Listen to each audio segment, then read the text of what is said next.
Tomorrow, thousands of people will be taken to the streets of Boston to run in the historic Boston Marathon. But this year, the race will be missing one West Michigan man who was supposed to run that race but lost his life in a tragic car crash last year.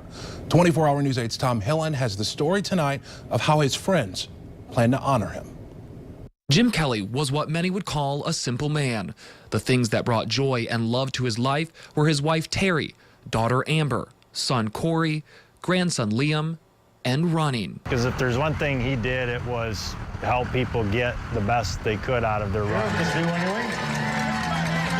Last year, Jim ran in the Boston Marathon and was there when the bombs went off. He qualified again to run it this year and had the goal of running the marathon in under 3 hours.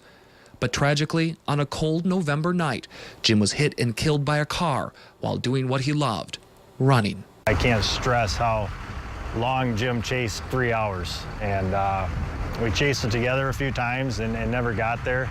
So it's extremely emotional, and it means probably more than anything to me in running to my, to this date.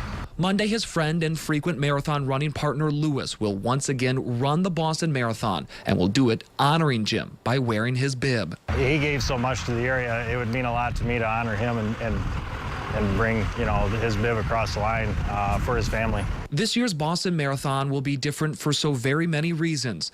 But for Lewis, the biggest difference will be running without Jim. It's difficult to think about anything with Jim and running, really. So as this weekend draws close, it's tough, yeah. And it's going to be, it's going to be real tough. But it'll mean a lot.